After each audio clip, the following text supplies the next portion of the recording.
Sur les bords de la Drôme, Saillant, village carte postale de 1200 âmes. Image rétro que viennent chercher les touristes.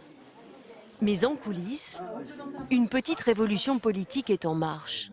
Il a bien fallu désigner un maire, Vincent Beillard, mais c'est une liste collégiale qui a été élue avec un credo, la démocratie participative. Alors regarde, on a fait deux, tu vois, du coup on a fait deux paragraphes. Pour un projet de salle des fêtes, ils vont organiser un sondage et pensent même à un référendum sur le choix du lieu. On veut que le choix soit conforté par tous les citoyens, chose qu'on n'a pas eu l'occasion de faire lors des précédentes mandatures. Et effectivement, sur un projet comme la salle des fêtes, c'est indéniable, quoi.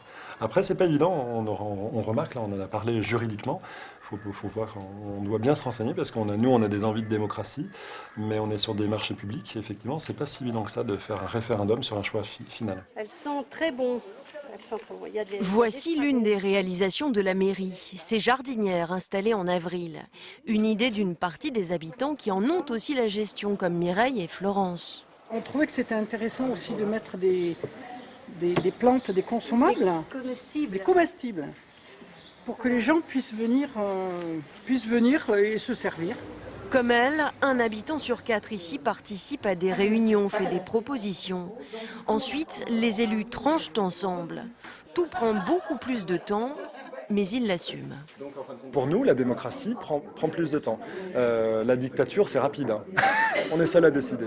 Mais en fin de compte, c'est ce qu'on dénonçait, c'était pas un dictateur, mais en fin de compte, c'était le maire qui prenait des décisions. Lenteur ou inertie dénonce beaucoup de commerçants hors caméra et pour d'autres aussi, c'était mieux avant.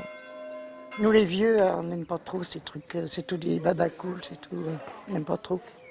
On est comme ça, qu'est-ce que tu veux faire? Pourquoi?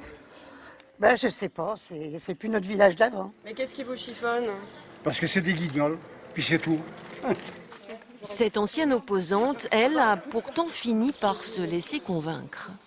D'abord, j'ai dit dans un premier temps que je voulais observer parce que je ne savais pas. Et après, c'est vrai qu'après, en observant et en connaissant les gens, on voit les choses autrement. Impossible de faire un bilan au bout d'un an et demi. Pas toujours la foule aux réunions, une partie de la population reste difficile à mobiliser. Mais pour Eliane, qui élève des ânes, au moins chacun peut s'exprimer. Moi je trouve que c'est super intéressant, on ne peut plus dire « oui, ben moi j'étais pas d'accord hein, », puisqu'on a le droit à la parole. Donc par rapport à la parole, il faut que les gens se démènent, c'est pas tout de dire « je suis pas d'accord », il faut venir, il y a des commissions qui sont faites pour ça. Une expérience de démocratie partagée dans un village regardé de travers par d'autres élus de communes voisines, mais qui fait son chemin au pays de l'utopie collective.